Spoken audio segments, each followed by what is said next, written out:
ಕರ್ತನಲ್ಲಿ ಪ್ರಿಯರಾದವರೇ, ದೇವರ ಜೀವವುಳ್ಳ ವಾಕ್ಯವನ್ನು ಧ್ಯಾನ ಮಾಡಲು ಯೇಸು ಕ್ರಿಸ್ತನ ಅತೀ ಪರಿಶುದ್ಧವಾದ ನಾಮದಲ್ಲಿ ನಿಮ್ಮನ್ನ ಪ್ರೀತಿಯಿಂದ ನಾವು ಸ್ವಾಗತ ಮಾಡುತ್ತೇವೆ.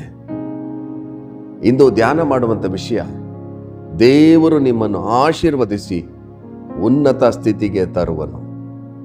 ನಾವು ಹಿಂದೆ ಧ್ಯಾನ ಮಾಡಿದೆವು, ದೇವರು ನಿಮ್ಮ ಪರಿಸ್ಥಿತಿಗಳನ್ನು ಬದಲಿಸ್ತಾನೆಂಬುದಾಗಿ. ನಾವಿಂದು ಧ್ಯಾನ ಮಾಡ್ತಾ ಇದ್ದೇವೆ, ದೇವರು ನಿಮ್ಮನ್ನು ಆಶೀರ್ವದಿಸಿ ಉನ್ನತ ಸ್ಥಿತಿಗೆ ತರುವನು.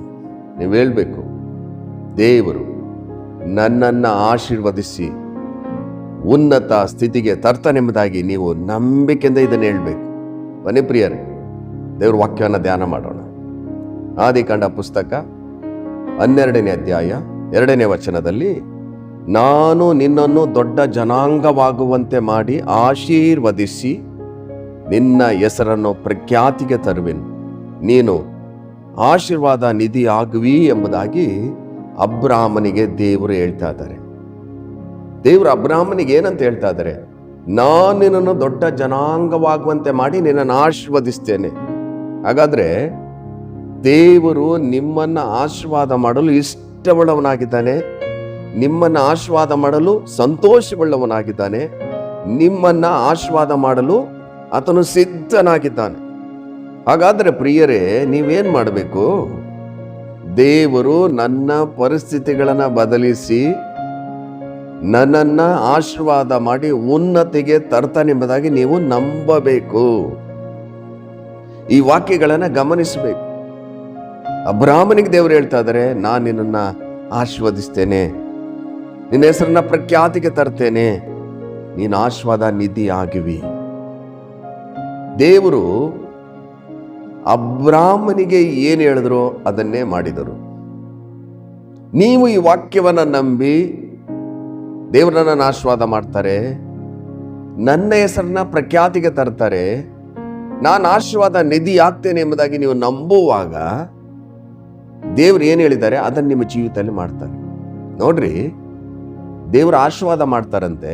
ಎರಡನೇದಾಗಿ ನಿಮ್ಮ ಹೆಸರನ್ನ ಪ್ರಖ್ಯಾತಿಗೆ ತರ್ತಾರಂತೆ. ನಾವು ಅದೆಲ್ಲ ಬೇಡ ಅಂತ ಹೇಳ್ತೀವಿ, ಅಯ್ಯೋ ಅದೆಲ್ಲ ಬೇಡಪ್ಪ ನನಗೆ. ಆದರೆ ದೇವರೇ ಹೇಳ್ತಾ ಇದ್ದಾರೆ, ನಾನು ನಿನ್ನ ಆಶೀರ್ವದಿಸ್ತೇನೆ, ನಿನ್ನ ಹೆಸರನ್ನು ಪ್ರಖ್ಯಾತಿಗೆ ತರ್ತೇನೆ, ನೀನು ಆಶೀರ್ವಾದ ನಿಧಿ ಆಗುವಿ. ಹಾಗಾದ್ರೆ ದೇವರು ಒಬ್ಬೊಬ್ಬರ ವಿಷಯದಲ್ಲಿ ಎಂತ ಒಂದು ಯೋಜನೆ ಇಟ್ಟಿದ್ದಾರೆ ನೋಡ್ರಿ. ಇಂದು ದೇವರು ಪ್ರತಿಯೊಬ್ಬರನ್ನ ಆಶೀರ್ವಾದ ಮಾಡಿ ಪ್ರಖ್ಯಾತಿಗೆ ತರಬೇಕೆಂಬುದಾಗಿ ದೇವರು ಇಷ್ಟವುಳ್ಳವನಾಗಿದ್ದಾನೆ. ಕೆಲವರಿಗೆ ವಾಕ್ಯ ಅರ್ಥ ಆಗ್ತಾ ಇಲ್ಲ, ಅರ್ಥ ಮಾಡ್ಕೊಳ್ಬೇಕು ವಾಕ್ಯನ. ಹಾಗಾದ್ರೆ ದೇವರ ಯೋಜನೆ ಏನಾಗಿದೆ ಎಂಬುದಾಗಿ ನಾವು ತಿಳ್ಕೊಳ್ಬೇಕು. ನೋಡ್ರಿ, ಅದೇ ಆದಿಕಾಂಡ ಪುಸ್ತಕ 22ನೇ ಅಧ್ಯಾಯ 16ನೇ ವಚನದಲ್ಲಿ, ನಾನು ನಿನ್ನನ್ನು ಆಶೀರ್ವದಿಸುವೆನು, ನಿನ್ನ ಸಂತತಿಯನ್ನು ಹೆಚ್ಚಿಸುವೆನು ಎಂಬುದಾಗಿ ದೇವರು ಹೇಳ್ತಾ ಇದ್ದಾರೆ. ಹಾಗಾದ್ರೆ ನಿಮ್ಮನ್ನ ಆಶೀರ್ವಾದ ಮಾಡುವುದೇ ಬಿಡುವುದಿಲ್ಲ ಎಂಬುದಾಗಿ ದೇವರು ಹೇಳ್ತಾ ಇದ್ದಾರೆ. ಆಶೀರ್ವಾದ ಮಾಡಲು ದೇವರೇ ಇಷ್ಟವುಳ್ಳವನಾಗಿದ್ದಾನೆ, ಸಂತೋಷವುಳ್ಳವನಾಗಿದ್ದಾನೆ, ನಿಮ್ಮನ್ನು ಆಶೀರ್ವಾದ ಮಾಡಲು ಸಿದ್ಧನಿದ್ದಾನೆ. ಕೆಲವರು ನಾನು ಆಶೀರ್ವಾದ ಹೊಂದ್ತೀನ, ನಾನು ಅಭಿವೃದ್ಧಿ ಆಗ್ತೀನ, ನನ್ನ ಹೆಸರನ್ನ ದೇವರ ಪ್ರಖ್ಯಾತಿಗೆ ತರ್ತಾರೆ ಎಂಬುದಾಗಿ ತಮ್ಮ ಬಗ್ಗೆ ತಾವೇ ಕೀಳಾಗಿ ಆಲೋಚನೆ ಮಾಡ್ತಾರೆ. ಅಂದರೆ ದೇವರು ನಿಮ್ಮ ಬಗ್ಗೆ ಯಾವ ರೀತಿ ಆಲೋಚನೆ ಮಾಡಿದ್ದಾರೆ ನೋಡ್ರಿ. ಅಬ್ರಾಮನಿಗೆ ದೇವರು ಏನು ಹೇಳಿದ್ರು ಅದೆಲ್ಲ ಅಬ್ರಾಮನ ಜೀವಿತದಲ್ಲಿ ಮಾಡಿದರು. ಇಂದು ವಾಕ್ಯದ ಮೂಲಕ ನಿಮ್ಮೊಟ್ಟಿಗೆ ಏನನ್ನು ಹೇಳ್ತಾ ಇದ್ದಾರೆ ಅದನ್ನ ನಿಮ್ಮ ಜೀವಿತದಲ್ಲಿ ಮಾಡ್ತಾರೆ. ಇದನ್ನು ನೀವು ನಂಬಬೇಕು. ದೇವರು ಹೇಳ್ತಾ ಇದ್ದಾರೆ, ನಾನು ನಿನ್ನ ಆಶೀರ್ವದಿಸ್ತೇನೆ, ನಿನ್ನ ಸಂತತಿಯನ್ನು ಹೆಚ್ಚಿಸ್ತೇನೆ. ಅಂದ್ರೆ ದೇವರು ನಿಮ್ಮನ್ನ ಆಶೀರ್ವಾದ ಮಾಡುವುದು ಮಾತ್ರವಲ್ಲದೆ ನಿಮ್ಮ ಸಂತತಿಯನ್ನು ಕೂಡ ಆಶೀರ್ವಾದ ಮಾಡ್ತಾರೆ. ದೇವರ ಯೋಜನೆ ಎಷ್ಟು ವಿಶೇಷವಾಗಿದೆ ನೋಡ್ರಿ. ನೀವು ಇರುವಂತ ಸ್ಥಳದಲ್ಲಿ ಆಶೀರ್ವಾದವನ್ನು ಹೊಂದುವಾಗ ದೇವರು ನಮ್ಮ ಆ ಒಂದು ಭಾಗದಲ್ಲಿ ಮಹಿಮೆ ಆಗ್ತದೆ. ನೀವು ಈ ಲೋಕದಲ್ಲಿ ಆಶೀರ್ವಾದವನ್ನು ಹೊಂದಬೇಕು, ಕರ್ತನಿಗೆ ಸಾಕ್ಷಿಯಾಗಿ ಜೀವಿಸಬೇಕು, ನಿಮ್ಮ ಮೂಲಕವಾಗಿ ಅನೇಕ ಜನರು ಆಶೀರ್ವಾದ ಹೊಂದಬೇಕೆನ್ನುವುದೇ ದೇವರ ಉದ್ದೇಶವಾಗಿದೆ. ನೋಡ್ರಿ, ಅದೇ ಆದಿಕಾಂಡ ಪುಸ್ತಕ 24ನೇ ಅಧ್ಯಾಯ 34ರಿಂದ 35 ವಚನದಲ್ಲಿ, ನಾನು ಅಬ್ರಾಮನ ಸೇವಕನು, ಯೆಹೋವನು ನನ್ನ ದಣಿಯನ್ನು ಬಹಳವಾಗಿ ಅಭಿವೃದ್ಧಿಪಡಿಸಿ ಅವನಿಗೆ ಕುರಿದನಗಳನ್ನು, ಬೆಳ್ಳಿ ಬಂಗಾರವನ್ನು, ದಾಸ ದಾಸಿಯರನ್ನು, ಒಂಟೆಗಳನ್ನು, ಕತ್ತೆಗಳನ್ನು ಕೊಟ್ಟಿದ್ದರಿಂದ ಅವನು ಧನವಂತನಾದನು ಎಂಬುದಾಗಿ ಅಬ್ರಾಮನ ಸೇವಕನು ಹೇಳ್ತಾ ಇದ್ದಾನೆ. ನನ್ನ ದಣಿಯನ್ನ ದೇವರು ಯಾವ ರೀತಿ ಆಶೀರ್ವಾದ ಮಾಡಿದ್ದಾರೆ. ಅವನಿಗೆ ದನಗಳನ್ನ, ಕುರಿಗಳನ್ನ, ಒಂಟೆಗಳನ್ನ, ಬೆಳ್ಳಿ ಬಂಗಾರವನ್ನ ಎಲ್ಲವನ್ನ ಕೊಟ್ಟು ನನ್ನ ದಣಿಯನ್ನ ದೇವರು ಏರಳವಾಗಿ ಆಶೀರ್ವಾದ ಮಾಡಿದ್ದಾರೆ ಎಂಬುದಾಗಿ ಅಬ್ರಾಮನ ಸೇವಕನು ಹೇಳ್ತಾ ಇದ್ದಾನೆ. ಅವನು ಧನವಂತನಾದನೆಂಬುದಾಗಿ ಹೇಳ್ತಾ ಇದ್ದಾನೆ. ಇವತ್ತು ಅನೇಕ ಕ್ರೈಸ್ತರಲ್ಲಿ ಆಶೀರ್ವಾದಕ್ಕಾಗಿ ಹುಡುಕ್ತಾ ಇದ್ದಾರೆ. ಆಶೀರ್ವಾದವನ್ನು ಎಲ್ಲಿ ಹುಡುಕಬೇಕು? ಕರ್ತನಲ್ಲಿ ಹುಡುಕಬೇಕು. ನಿಮ್ಮನ್ನು ಆಶೀರ್ವಾದ ಮಾಡುವುದೇ ದೇವರ ಉದ್ದೇಶ. ದೇವರು ಅಬ್ರಾಮನಿಗೆ ಏನು ಹೇಳಿದ್ರು ಅದೆಲ್ಲವನ್ನ ಅವನ ಜೀವಿತದಲ್ಲಿ ಮಾಡಿ ಮುಗಿಸಿದಂತೆಯೇ ಈ ವಾಕ್ಯದಲ್ಲಿ ನಿಮ್ಮೊಟ್ಟಿಗೆ ದೇವರು ಏನೆಲ್ಲ ಹೇಳ್ತಾ ಇದ್ದಾರೆ ಅದನ್ನ ನಿಮ್ಮ ಜೀವಿತದಲ್ಲಿ ಮಾಡಿ ಮುಗಿಸ್ತಾರೆ ಎಂಬುದಾಗಿ ನೀವು ನಂಬುವಾಗ ದೇವರು ನಿಮ್ಮ ಜೀವಿತದಲ್ಲಿ ಆಶೀರ್ವಾದವನ್ನ ಬಿಡುಗಡೆ ಮಾಡ್ತಾರೆ. ಹಾಗಾದ್ರೆ ಪ್ರಿಯರೇ, ನಿಮ್ಮ ವಿಷಯದಲ್ಲಿ ದೇವರು ಏನು ಆಲೋಚನೆ ಮಾಡ್ತಾ ಇದ್ದಾರೆ? ನನ್ನ ಮಕ್ಕಳು ಈ ಲೋಕದಲ್ಲಿ ಉನ್ನತಿಗೆ ಬರಬೇಕು, ಅವರೆಲ್ಲ ವಿಷಯದಲ್ಲೂ ಆಶೀರ್ವಾದವನ್ನು ಹೊಂದಬೇಕು, ಮಾತ್ರವಲ್ಲದೆ ಅವರ ಸಂತತಿ ಕೂಡ ಆಶೀರ್ವಾದ ಹೊಂದಬೇಕೆಂಬುದಾಗಿ ದೇವರು ಆಲೋಚನೆ. ಅನೇಕ ಜನರಿಗೆ ಈ ವಾಕ್ಯದ ರಹಸ್ಯವನ್ನ ತಿಳಿಯದೆ ಅನೇಕ ಜನರು ಇನ್ನೂ ಕಷ್ಟದಲ್ಲಿ, ಸಮಸ್ಯೆಗಳಲ್ಲಿ, ಹೋರಾಟಗಳಲ್ಲಿ, ತೊಂದರೆಗಳಲ್ಲಿ ಯಾತನೆ ಪಡುತ್ತಾ ನನ್ನ ಜೀವನ ಇದೇ ಎಂಬುದಾಗಿ ತಿಳಿದುಕೊಂಡು ಅನೇಕ ಜನರು ಜೀವಿಸ್ತಿದ್ದಾರೆ. ದೇವರು ವಾಕ್ಯದ ಮೂಲಕ ನಿಮ್ಮೊಟ್ಟಿಗೆ ಮಾತನಾಡ್ತಿದ್ದಾರೆ.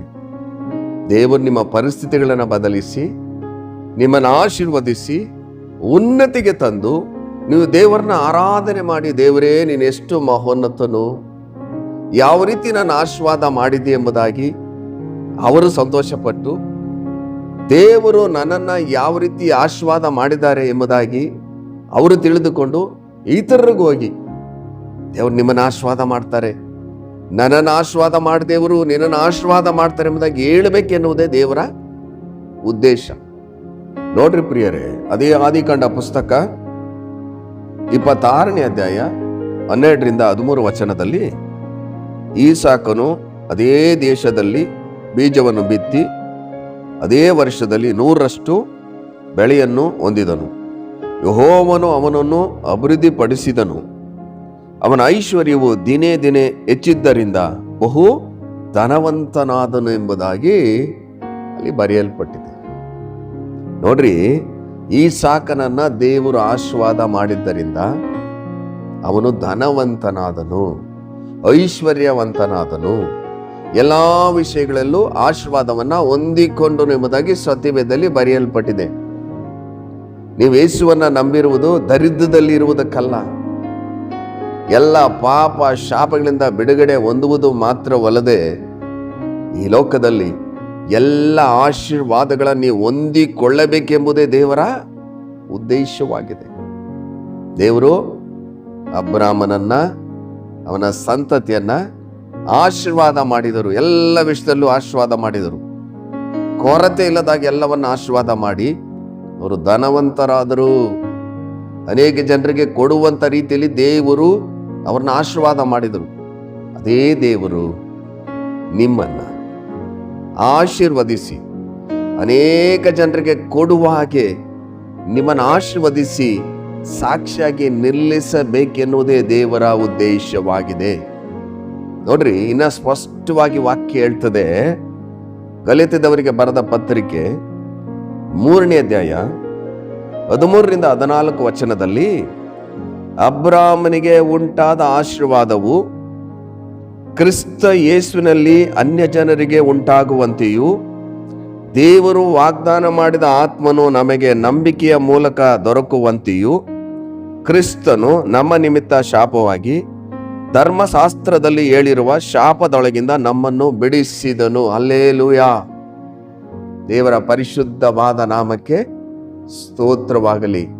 ಅಬ್ರಾಮನಿಗೆ ಏನೇನೋ ವಾಗ್ದಾನ ಮಾಡಿದ್ದರು, ಅವೆಲ್ಲವನ್ನ ಕ್ರಿಸ್ತ ಯೇಸುವಿನಲ್ಲಿ ನಂಬಿಕೆಟ್ಟಂತ ಪ್ರತಿಯೊಬ್ಬರು ಹೊಂದಿಕೊಳ್ಳಬೇಕೆಂಬುದಾಗಿ ಯೇಸು ಕ್ರಿಸ್ತನು ಆ ಪರಲೋಕವನ್ನು ತ್ಯಜಿಸಿ ಈ ಲೋಕಕ್ಕೆ ಬಂದು ತನ್ನ ಪ್ರಾಣವನ್ನು ಕೊಟ್ಟು ತನ್ನ ರಕ್ತವನ್ನು ಸುರಿಸಿ ಪಾಪ ಶಾಪಗಳಿಂದ ಬಿಡಿಸಿದನು.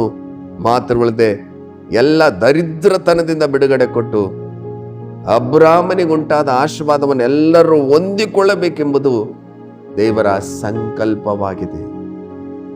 ಯಾರ್ಯಾರಿಗೆ ಈ ಆಶೀರ್ವಾದ ಎಂಬುದಾಗಿ ಹೇಳುವಾಗ, ಕ್ರಿಸ್ತ ಯೇಸುವಿನಲ್ಲಿ ಯಾರ್ಯಾರು ನಂಬಿಕೆಟ್ಟಿದ್ದಾರೋ ಅವರೆಲ್ಲರೂ ಈ ಆಶೀರ್ವಾದವನ್ನು ಹೊಂದಿಕೊಳ್ಳಬೇಕೆಂಬುದೇ ದೇವರ ಉದ್ದೇಶ.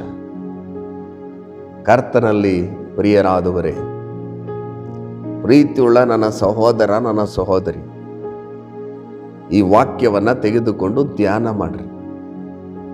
ಕುಳಿತುಕೊಂಡು ಸತ್ಯವೇದವನ್ನ ತೆಗೆದು ಇದನ್ನ ಓದ್ರಿ. ಹೌದಲ್ವಾ? ದೇವರು ನನ್ನನ್ನ ಆಶೀರ್ವಾದ ಮಾಡಲು, ಉನ್ನತಿಗೆ ತರಲು, ನನ್ನ ಹೆಸರನ್ನ ಪ್ರಖ್ಯಾತಿಗೆ ತರಲು, ನನ್ನನ್ನು ಉಪಯೋಗಿಸಲು, ನನ್ನ ಪರಿಸ್ಥಿತಿಗಳನ್ನು ಬದಲಿಸಲು ದೇವರು ಇಷ್ಟವುಳ್ಳವನಾಗಿದ್ದಾನೆ ಎಂಬುದಾಗಿ ನೀವು ತಿಳಿದುಕೊಂಡು ಇದನ್ನು ನಂಬಿ, ದೇವರೇ ನಾನು ನಿನ್ನಲ್ಲಿ ನಂಬಿಕೆ ಇಟ್ಟಿದ್ದೇನೆ, ನೀನು ನನ್ನ ದೇವರಾಗಿದ್ದೀರಿ. ಯಾವ ರೀತಿ ಅಬ್ರಾಮನಿಗೆ ಉಂಟಾದ ಆಶೀರ್ವಾದ ಕ್ರಿಸ್ತ ಯೇಸುವಿನಲ್ಲಿ ಯಾರ್ಯಾರು ನಂಬಿಕೆ ಇಟ್ಟಿದ್ದಾರೆ ಅವರೆಲ್ಲರಿಗೂ ಅನುಗ್ರಹಿಸಿ ಕೊಡ್ತೇನೆ ಎಂಬುದಾಗಿ ಹೇಳಿದ್ದೀರಲ್ಲ, ನಾನು ಯೇಸುವೆ ನಿನ್ನನ್ನೇ ನಂಬಿದ್ದೇನೆ, ನನ್ನನ್ನು ನಿನ್ನ ವಾಕ್ಯದಂತೆ ಆಶೀರ್ವದಿಸು ಎಂಬುದಾಗಿ ನಂಬಿಕೆ ಇಟ್ಟು ನೀವು ಪ್ರಾರ್ಥನೆ ಮಾಡುವಾಗ ದೇವರ ಅದ್ಭುತಗಳು ನಿಮ್ಮ ಜೀವಿತದಲ್ಲಿ ನೋಡ್ತೀರ. ನೀವು ಮೊದಲು ಬರೀ ಪ್ರಾರ್ಥನೆಯಲ್ಲಿ ಹೋಗ್ಬಾರ್ದು, ದೇವರ ವಾಗ್ದಾನದಲ್ಲಿ ನಂಬಿಕೆ ಇಟ್ಟು ನೀವು ಪ್ರಾರ್ಥನೆ ಮಾಡಬೇಕು. ದೇವರೇ, ಈ ರೀತಿಯಾಗಿ ಅಬ್ರಾಮನ್ ನೀವು ಆಶೀರ್ವಾದ ಮಾಡಿದ್ದೀರಿ, ಅವರ ಸಂತತಿಯನ್ನು ಆಶೀರ್ವಾದ ಮಾಡಿದ್ದೀರಿ, ನನ್ನನ್ನು ಆಶೀರ್ವಾದ ಮಾಡಲು ನೀನು ಇಷ್ಟವುಳ್ಳವನಾಗಿದ್ದೀರಿ, ನನ್ನ ಆಶೀರ್ವಾದ ಮಾಡ್ರಿ. ನೀವು ನನ್ನನ್ನು ಆಶೀರ್ವಾದ ಮಾಡುವಾಗ ನಿನ್ನ ನಾಮ ಮಹಿಮೆ ಆಗ್ತದೆ. ಅನೇಕ ಜನರಿಗೆ ನಾನು ಸಾಕ್ಷಿ ಆಗ್ತೇನೆ ಎಂಬುದಾಗಿ ಹೇಳುವಾಗ ಖಂಡಿತವಾಗಲು ದೇವರು ವಾಗ್ದಾನ ಮಾಡಿದಂತೆ ನಿಮ್ಮನ್ನು ಆಶೀರ್ವಾದ ಮಾಡ್ತಾರೆ. ನೋಡ್ರಿ ಪ್ರಿಯರೇ, ಈ ವಾಕ್ಯದಲ್ಲಿ ಎಷ್ಟು ಸ್ಪಷ್ಟವಾಗಿ ಬರೆಯಲ್ಪಟ್ಟಿದೆ. ಗಲಾತ್ಯದವರಿಗೆ ಬರೆದ ಪತ್ರಿಕೆ 3ನೇ ಅಧ್ಯಾಯ 29ನೇ ವಚನದಲ್ಲಿ, ನೀವು ಕ್ರಿಸ್ತನವರಾಗಿದ್ದರೆ ಅಬ್ರಾಮನ ಸಂತತಿಯವರು, ವಾಗ್ದಾನಕ್ಕನುಸಾರವಾಗಿ ಬಾಧ್ಯರೂ ಆಗಿದ್ದೀರಿ. ಹಲ್ಲೆಲೂಯಾ. ದೇವರ ಪರಿಶುದ್ಧವಾದ ನಾಮಕ್ಕೆ ಸ್ತೋತ್ರವಾಗಲಿ. ನೀವು ಕ್ರಿಸ್ತನವರಾಗಿದ್ದರೆ ಅಬ್ರಾಮನ ಸಂತತಿಯವರು, ಮಾತ್ರವಲ್ಲದೆ ವಾಗ್ದಾನಕ್ಕನುಸಾರವಾಗಿ ಬಾಧ್ಯರಾಗಿದ್ದೀರಾ. ಹಾಗಾದ್ರೆ ಯೇಸು ಕ್ರಿಸ್ತನನ್ನ ಅಂಗೀಕಾರ ಮಾಡಿಕೊಂಡಂತ ಎಲ್ಲರೂ ಅಬ್ರಾಮನ ಸಂತತಿಯವರು. ಈ ವಾಗ್ದಾನಗಳಿಗೆ ನೀವು ಬಾಧ್ಯರಾಗಿದ್ದೀರಾ. ನೋಡ್ರಿ ಪ್ರಿಯರೇ, ದೇವರು ನಿಮ್ಮನ್ನು ಆಶೀರ್ವಾದ ಮಾಡುವುದು ಮಾತ್ರವಲ್ಲದೆ ಈ ಆಶೀರ್ವಾದಗಳಿಗೆ ನೀವು ಬಾಧ್ಯರಾಗಿದ್ದೀರಾ. ಹಾಗಾದ್ರೆ ಆಶೀರ್ವಾದಗಳಿಗೆ ನೀವು ಬಾಧ್ಯರಾಗಿದ್ದೀರಾ. ಈ ರಹಸ್ಯವನ್ನು ನೀವು ತಿಳ್ಕೊಳ್ಬೇಕು. ದೇವರು ನಿಮ್ಮನ್ನು ಆಶೀರ್ವಾದ ಮಾಡ್ತಾರೆ, ಆಶೀರ್ವಾದಗಳಿಗೆ ನೀವು ಬಾಧ್ಯರು.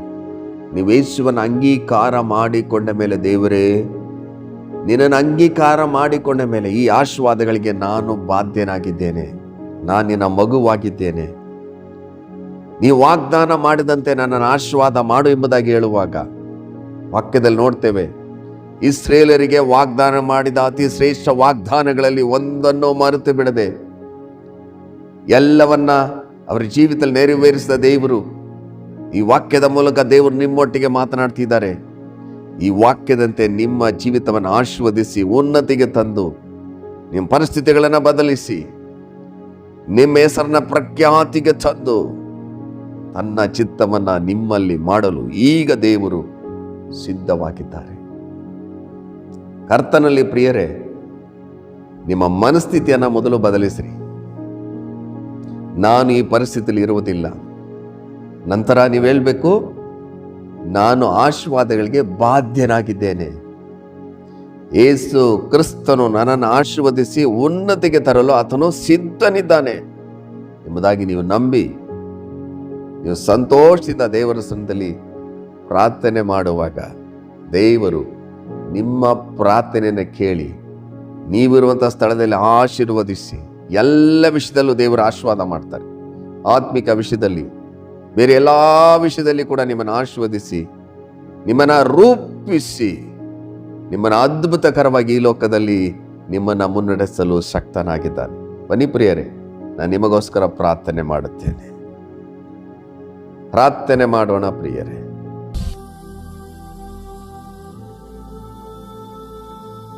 ನಮ್ಮನ್ನ ಅತಿಶಯವಾಗಿ ಪ್ರೀತಿ ಮಾಡುವಂತ ನಮ್ಮ ಪರಲೋಕದ ತಂದೆಯಾದ ದೇವರೇ, ನಾವು ಭಾಗವಾಗಿ ನಾವು ವಾಕ್ಯವನ್ನು ಧ್ಯಾನ ಮಾಡ್ತಿದ್ದೇವೆ. ನಿಮ್ಮ ಪರಿಸ್ಥಿತಿಗಳನ್ನು ದೇವರು ಬದಲಿಸ್ತಾರೆ ಎಂಬುದಾಗಿ ನಾವು ಧ್ಯಾನ ಮಾಡಿದೆವು. ಇಂದು ದೇವರು ನಿಮ್ಮನ್ನು ಆಶೀರ್ವದಿಸಿ ಅಭಿವೃದ್ಧಿಪಡಿಸಿ ಉನ್ನತಿಗೆ ತರ್ತಾರೆ ಎಂಬುದಾಗಿ ನಾವು ಧ್ಯಾನ ಮಾಡಿದ್ದೇವೆ. ದೇವರೇ, ಇದನ್ನ ನೀವು ಮಾಡಲು ಶಕ್ತರಾಗಿದ್ದೀರಿ, ಇಷ್ಟವುಳ್ಳವರಾಗಿದ್ದೀರಿ, ಸಿದ್ಧರಿದ್ದೀರಿ ಸ್ವಾಮಿ. ಈ ಸಮಯದಲ್ಲಿ ಯಾರೆಲ್ಲ ನನ್ನೊಟ್ಟಿಗೆ ಸೇರಿ ದೇವರು ನನ್ನ ಪರಿಸ್ಥಿತಿಯನ್ನು ಬದಲಿಸಿ ನನ್ನ ಆಶೀರ್ವದಿಸಿ ಉನ್ನತಿಗೆ ತಂದು ಎಲ್ಲ ವಿಧದಲ್ಲೂ ನನ್ನ ಅಭಿವೃದ್ಧಿ ಪಡಿಸಿರಿ ಎಂಬುದಾಗಿ ಎಸಪ್ಪ ನಿನ್ನ ನಾಮನ ಹೇಳಿ ಯಾರೆಲ್ಲ ಪ್ರಾರ್ಥನೆ ಮಾಡ್ತಿದ್ದಾರೋ ವಾಕ್ಯದಲ್ಲಿ ನೋಡ್ತೇವೆ. ಆತನ ನಾಮನ್ನ ಹೇಳಿಕೊಳ್ಳುವವರಿಗೆ ಏರಳವಾಗಿ ಆಶೀರ್ವಾದಗಳನ್ನು ಅನುಗ್ರಹಿಸ್ತಾನೆ ಎಂಬುದಾಗಿ ನಿನ್ನ ವಾಕ್ಯದಲ್ಲಿ ನೋಡೋ ಪ್ರಕಾರ ಒಬ್ಬೊಬ್ಬರಿಗೆ ಹೇಳುವಂಥ ಆಶೀರ್ವಾದನ ಅನುಗ್ರಹಿಸಿಕೊಡು ಸ್ವಾಮಿ. ಇದರ ಮೂಲಕ ಘನವುಳ್ಳ ನಾಮ ಮಹಿಮದಲ್ಲಿ ನಿನ್ನ ಪ್ರೀತಿಯನ್ನು ತಿಳ್ಕೊಳ್ಳಲಿ, ನಿನ್ನ ಪ್ರೀತಿಯನ್ನು ಅನೇಕ ಜನರಿಗೆ ತಿಳಿಸಲಿ. ಮಾತ್ರವಲ್ಲದೆ ಅವರ ಪರಿಸ್ಥಿತಿಗಳನ್ನು ಬದಲಿಸಿ ಅವನ್ನ ಆಶೀರ್ವಾದ ಮಾಡುವಾಗ ಆ ಭಾಗದಲ್ಲಿರುವಂಥ ಅನೇಕ ಜನರು ಸತಿದೇವರಾದ ನಿನ್ನನ್ನು ಕಂಡುಕೊಂಡು ರಕ್ಷಿಸಲ್ಪಡ್ಲಿಕ್ಕಾಗುವಂತೆ ಯಾರೆಲ್ಲ ನನ್ನೊಟ್ಟಿಗೆ ಸೇರಿ ಪ್ರಾರ್ಥನೆ ಮಾಡ್ತಿದ್ದಾರೋ ಅವ್ರನ್ನ ಯೇಸು ನಾಮದಲ್ಲಿ ನಾನು ಆಶೀರ್ವದಿಸ್ತಿದ್ದೇನೆ ಸ್ವಾಮಿ. ಈ ರೀತಿಯಲ್ಲಿ ನೀವು ಆಶೀರ್ವಾದ ಮಾಡಿ ಅವ್ರನ್ನ ಬಲಪಡಿಸಿ ಅವ್ರನ್ನ ಉಪಯೋಗಿಸಿರಿ ಸ್ವಾಮಿ. ನೀವು ಮಾಡೋದಕ್ಕಾಗಿ ಸ್ತೋತ್ರ, ಈಗಲೇ ಮಾಡೋದಕ್ಕಾಗಿ ಸ್ತೋತ್ರ ರಾಜ. ಯೇಸುವಿನ ಮೂಲಕ ಬೇಡಿ ಹೊಂದಿದ್ದೇವೆ ನಮ್ಮ ಜೀವುಳ್ಳ ತಂದೆಯೇ, ಆಮೇನ್ ಆಮೇನ್. ಕರ್ತನಲ್ಲಿ ಪ್ರಿಯರಾದವರೇ, ದೇವರ ಜೀವುಳ್ಳ ವಾಕ್ಯವನ್ನು ಕೇಳಿಸಿಕೊಂಡಿದ್ದೀರಿ. ದೇವರು ನಿಮ್ಮ ಪರಿಸ್ಥಿತಿಗಳನ್ನು ಬದಲಿಸ್ತಾರೆ. ನಂತರ ದೇವರು ನಿಮ್ಮನ್ನು ಆಶೀರ್ವದಿಸಿ ನಿಮ್ಮನ್ನು ಅಭಿವೃದ್ಧಿಪಡಿಸಿ ಉನ್ನತ ಸ್ಥಿತಿಗೆ ತರ್ತಾರೆ, ನಿಮ್ಮನ್ನು ಸಾಕ್ಷಿಯಾಗಿ ನಿಲ್ಲಿಸ್ತಾರೆ. ನಾವು ಭಾಗವಾಗಿ ಧ್ಯಾನ ಮಾಡ್ತಿದ್ದೇವೆ. ಎಲ್ಲ ವಾಕ್ಯವನ್ನು ನೋಡ್ರಿ, ನಿಮ್ಮ ಜೀವಿತದಲ್ಲಿ ಏರಳವಾದ ಆಶೀರ್ವಾದವನ್ನು ಹೊಂದಿಕೊಂಡು ಕರ್ತನ ಮಹಿಮೆಪಡಿಸ್ರಿ. ದೇವರ ಚಿತ್ತ, ದೇವರ ಉದ್ದೇಶ ನಿಮ್ಮಲ್ಲಿ ನೆರವೇರಲಿ. ಇನ್ನೊಂದು ಅಮೂಲ್ಯವಾದ ವಾಕ್ಯದೊಟ್ಟಿಗೆ ನಿಮ್ಮನ್ನು ಸಂಧಿಸುವವರೆಗೂ ದೇವರ ಕೃಪೆ, ದೇವರ ಶಾಂತಿ, ದೇವರ ಸಮಾಧಾನ, ಪರಿಶುದ್ಧಾತ್ಮನ ಆಳ್ವಿಕೆ, ಪರಿಶುದ್ಧಾತ್ಮನ ಒಡೆತನ ನಿಮ್ಮೊಟ್ಟಿಗಿರಲಿ. ಮಾತ್ರವಲ್ಲದೆ ನೀವು ಈ ಸೇವೆಗೋಸ್ಕರ ಪ್ರಾರ್ಥಿಸಿರಿ, ಈ ವಾಕ್ಯವನ್ನು ಅನೇಕ ಜನರಿಗೆ ತಿಳಿಸಿರಿ. ಇದರ ಮೂಲಕ ದೇವರ ನಾಮ ಮಹಿಮೆ ಆಗಲಿ. ದೇವರು ನಿಮ್ಮನ್ನು ಏರಳವಾಗಿ ಆಶೀರ್ವದಿಸಲಿ. God bless you.